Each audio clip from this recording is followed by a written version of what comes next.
아멘. 오늘 본문 아브라함이 이제 생을 마감하는 그런 말씀입니다. 아브라함은 믿음의 조상이지요. 하나님 약속을 붙들고 살아왔던 사람입니다. 우리에게 큰 교훈이 되고 또 도전이 되는 아름다운 인생을 살았습니다. 7절과 8절 말씀을 보니까 아브라함이 175세 175년을 살고 기운이 다 해서 이제 죽었다. 나이가 많이 들어서 늙어서 자기 열조에게 돌아갔다라고 기록해 놓고 있습니다. 한 인생이 죽는 그 인생이 끝나는 그런 장면입니다. 당연한 일이고 또 순리이지요. 네. 하지만 이 짧은 말씀 안에서도 깊은 의미와 또 교훈이 담겨져 있습니다. 175년이면 상당히 긴 연수 아닙니까? 오래 살다가 죽었다라고 성경이 기록해 놓은 것이 아니라 이 성경이 지금 계속해서 우리에게 하는 말은 아브라함의 인생이 참 만족한 삶이었고 채워진 삶이었고 그 인생이 헛되지 않았다라는 것을 우리가 엿볼 수 있도록 만들어 놓고 있습니다. 더 중요한 것은 그냥 단순한 죽음으로 그 인생이 끝난 것이 아니라는 사실입니다. 왜냐하면 하나님의 약속이 사람의 죽음으로 끝나지 않기 때문입니다. 아브라함은 죽었지만 그 약속이 누구에게로 이어졌습니까? 이삭에게로 이어졌습니다. 자, 우리가 첫 번째로 생각해야 할 것은 1절부터 8절까지에 나오는 그 아브라함 인생의 충만함입니다. 아브라함은 마지막까지 잘 살았습니다. 여기 25장 1절 말씀을 보니까 아브라함이 후처를 맞았다라고 말합니다. 그 이름이 그두라라. 아브라함이 그두라를 통해서 자녀를 낳았습니다. 근데 중요한 장면이 나오는데 5절 말씀을 보면 5절 아브라함이 이삭에게 자기 모든 소유를 주었고 라고 말합니다. 그 위에 1절부터 4절까지의 말씀은 구두라를 통해서 낳은 자녀들의 그 이름이죠. 많은 자녀가 있었습니다. 하지만 모든 것을 받은 사람은 한 사람입니다. 다른 자녀들을 어떻게 했느냐? 지금 아브라함이 죽기 전에 다 정리를 합니다. 어떻게 정리를 하냐면 6절 말씀을 보니까 자기 서자들에게도 재산을 주어 자기 생전에 그들로 하여금 자기 아들 이삭을 떠나 동방 곧 동쪽 땅으로 가게 하였더라. 자, 여기서 중요한 것은 하나님께서 아브라함에게 많은 것을 허락하셨습니다. 이삭 외에도 다른 자녀들이 많이 있게 하셨습니다. 하지만 그 약속의 줄기가 이삭을 통해서 이어져야 한다는 것을 아브라함도 알았고 하나님도 계획하고 계셨습니다. 그러니까 이 말씀을 그냥 이 집안의 내용으로만 놓고 보면 이삭을 보호하기 위해서 혹시나 재산 다툼이 있을까봐, 시기 질투가 있을까봐, 혹시나 하나밖에 없는 이 아들, 귀한 이 아들을 다른 자녀들이 해할까봐 이런 일을 했을지도 모릅니다. 하지만 그 모든 일 가운데 하나님의 섭리가 담겨 있었다라는 것입니다. 그 섭리가 무엇이냐? 바로 하나님의 약속, 그 약속이 한 줄기 이삭을 통해서 이어가시려는 하나님의 계획입니다. 그리고 나서 그 일에 아브라함이 쓰임 받고 아브라함은 죽습니다. 그 죽음이 충만한 끝마침입니다. 우리 사랑하는 성도님들, 우리 사랑하는 성도님들의 모든 인생이 그냥 오래 장수하고 그 삶이 끝났다가 아니라 그 인생이 참 충만한 인생이었다라는 그런 평가가 우리 스스로와 또 하나님께 그런 평가를 받는 우리 모두 됐으면 좋겠습니다. 왜냐하면 우리가 영양제도 먹고 몸에 좋은 것도 먹고 이러면서 얼마나 오래 사느냐 또 얼마나 또 많은 것을 이루느냐 이런 것에 현대 사람들이 많은 생각을 하고 많은 관심을 쏟습니다. 뉴스를 보니까 주류 판매량이 현저히 줄었대요. 특히 한국에.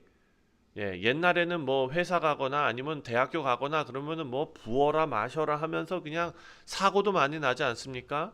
대학생들 신입생 환영회 가가지고 술 먹고 사고 나서 죽고 이런 뉴스들이 옛날에 많았거든요. 그런 문화가 다 없어진대요. 왜냐하면 요즘 젊은 사람들이 자기 건강, 몸 생각해서 술도 안 마시고 그렇게 한답니다. 사랑하는 성도님도 왜 그렇습니까? 내 인생 정말 많이 이루고 성공적으로 살고 싶고 이런 거예요. 심지어 예수님을 모르는 사람들도 그렇게 살아가고 있습니다. 그런데 우리 인생이 우리의 삶을 바라보는 그 시각과 하나님께서 우리를 바라보는 시각이 다르다는 거예요. 하나님께서는 무엇을 보시는가? 하나님과 함께 걸어온 삶인가, 이 인생이? 하나님 안에서 마무리되는 삶인가가 바로 하나님의 시선이라는 것입니다. 그래서 아브라함의 삶은 어찌 보면은 완벽하지도 않았습니다. 우리가 요한복음 이전에 창세기 1장부터 우리가 22장까지 21장까지 말씀 묵상할 때도 아브라함이 얼마나 많이 실수했습니까? 자기 아내를 위험에 빠뜨릴 정도로. 근데 그 순간순간마다 어떻게 하셨습니까? 하나님께서 아브라함보다도 사례를 하나님께서 지키시기 위해서, 사라를 지키시기 위해서 그 엄청난 일들을 하나님께서 이루지 않으셨습니까? 아브라함의 삶은 완벽하지 않았습니다. 실수도 있고 넘어짐도 있었습니다. 하지만 분명한 것은 무엇이냐? 그 인생의 궁극의 목적, 하나님 안에서 그 인생이 마무리되었다라는 것입니다. 우리 인생 하루하루 살아가면서 우리의 인생의 목적, 하나님을 영화롭게 하고 하나님을 즐거워하는 그 일로 우리의 모든 삶이 가득가득 채워지시기를 주님의 이름으로 축원드립니다. 두 번째로 9절부터 11절까지의 말씀을 보면 하나님의 약속은 이삭을 통해서 또 그 이후에 하나님께서 정하신 그 라인을 통해서 한 사람으로 향해 갑니다. 바로 예수 그리스도입니다. 자, 중요한 장면이 나옵니다. 아브라함이 죽은 다음에 9절 말씀을 보니까 누가 장사를 지냈냐면 9절에 그의 아들들인 이삭과 이스마엘이 그를 마므레 앞 헷 족속 소할의 아들 에브론의 밭에 있는 막벨라 굴에 장사하였으니. 아멘. 두 사람이 장사했습니다. 바로 한때 헤어졌던 누굽니까? 이삭과 그 형 이스마엘이죠. 중요한 말씀은 아브라함이 죽은 후에 하나님께서 그 아들 이삭에게 복을 주셨다라는 11절 말씀입니다. 자, 아브라함 인간적인 아버지를 장사하는데 그 갈라졌던 두 아들이 함께 장례를 치릅니다. 그리고 나서 성경이 그 두 갈래로 하나님의 뜻이 가는 것이 아니라 한 갈래로 간다라는 것을 분명히 해주시는 거예요. 11절에 아브라함이 죽은 후에 하나님이 그의 아들 이삭에게 복을 주셨고 이삭은 브엘라 헤로이 근처에 거주하였더라. 자, 아브라함이 죽은 후에 누가 복을 주셨다고 기록했습니까? 하나님이 그렇게 하셨다. 전환이 일어난 것입니다. 아브라함에서 이삭으로 약속이 이어지는 전환을 분명하게 기록해 놓은 것입니다. 여기서 우리가 한 가지 분명해야 할 것은 이 가정 안에서 누가 더 선택을 받느냐의 문제가 아니라는 사실이죠. 이 말씀을 읽으면서 왜 첫째 아들한테 주지? 이런 게 아니에요. 누가 더 사랑받느냐의 이야기도 아닙니다. 이것은 하나님의 구원의 계획에 대한 이야기입니다. 그러니까 하나님은 한 사람을 통해서 약속을 이어가시는데 그 약속을 통해서 결국 한 분, 예수 그리스도가 오시기 때문에 중요한 것이죠. 그래서 이 선택은 이스마엘을 제외하기 위한 선택이 아니라 온 세상을 살리기 위한 하나님의 계획이고 선택이었습니다. 많은 자녀가 있었지만 약속은 한 줄기로 이어졌다. 결국 예수님을 향해 가는 것입니다. 그래서 이 가정의 그 구조가 어떻게 이어졌는가, 그것보다도 하나님께서 어떻게 구원을 이루어 가시는가를 우리에게 알려주시는 그런 말씀입니다. 마지막으로 이제 12절부터 18절까지의 말씀을 보면 하나님께서 모든 것을 다 정리하시는 것을 봅니다. 이스마엘의 이야기가 이제 족보가 나오지요. 12절 말씀부터 보면 사라의 여종 애굽인 하갈이 아브라함에게 낳은 아들 이스마엘의 족보는 이러하고 하면서 이제 13절부터 18절까지 쭉 그 많은 자녀들, 이스마엘의 그 많은 자녀들이 나옵니다. 12아들 큰 민족을 이룹니다. 그런데 17절 말씀을 보니까 17절에 이스마엘이 향년이 137세에 기운이 다하여 죽어 자기 백성에게로 돌아갔고. 자, 이스마엘의 인생도 하나님께서 어찌 보면 축복하셨습니다. 이스마엘도 번성했고 오래 살았습니다. 자, 인간이 번성하고 오래 살았다고 해서 하나님의 약속이 그 가운데 있는 것인가? 오늘 보니까 하나님의 구원의 약속은 그 가운데 이루어지지 않았다라는 것을 봅니다. 이 장면 이후에도 성경이 중심을 바꿔서 이제 오직 한 줄기만 남습니다. 바로 이삭만 남는 것입니다. 우리 사랑하는 성도님들, 우리가 이 세상에서 관심을 가지고 또한 우리의 마음을 쏟고 살아가는 것이 무엇이어야 하는지를 오늘 성경은 분명하게 방향 제시를 하고 있습니다. 하나님께서 우리에게 많은 것을 허락해 주십니다. 그런데 그 많은 것들 중에서 정말 중요한 것이 무엇인가? 바로 하나님께서 구원의 역사를 이루어 가시며 우리 인생을 사용하시는 그 아름다운 길일 것입니다. 분명한 방향을 가지고 흩어지지 않고 집중할 수 있는 길, 다시 말해서 예수 그리스도를 향해서 예수님을 따라가는 길이 우리 인생에서 가장 중요한 길입니다.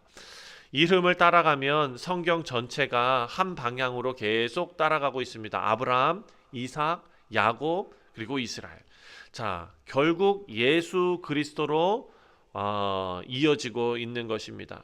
많은 이야기가 있는데 구원은 넓게 퍼져지는 많은 이야기들처럼 보이지만 결국 예수님 한 분 안에서 완성된다라는 것이 오늘 본문이 우리에게 하시는 말씀입니다. 말씀을 맺습니다. 우리 사랑하는 성도님들, 아브라함이 죽었습니다. 하나님의 약속은 죽지 않았습니다. 계속 이어졌고, 그리고 그 약속은 예수님 안에서 완성이 되었습니다.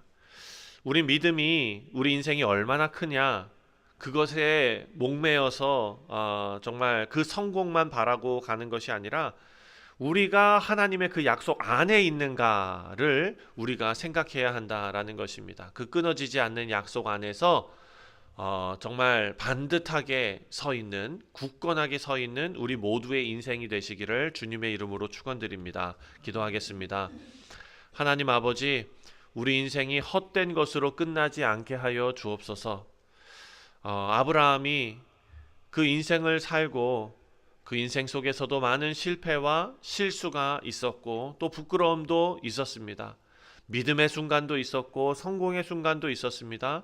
하지만 아버지, 그것이 다 중요한 것이 아니라 하나님 안에서 충만하게 마무리되는 인생이었기에 아버지, 정말 그 인생이 복되다 할 수 있습니다. 아버지여, 이 시간 하나님 앞에 마음을 쏟고 기도하는 우리 사랑하는 교우들 모두에게 하나님께서 하나님으로 충만한 인생이 될 수 있도록 하나님 은혜로 붙들어 주시옵소서. 끊어지지 않는 하나님의 약속을 붙들고 예수님 안에 서게 하시고 믿음으로 살아가는 우리 모두 되게 하여 주옵소서. 감사드리오며 예수님의 이름으로 기도하옵나이다. 아멘.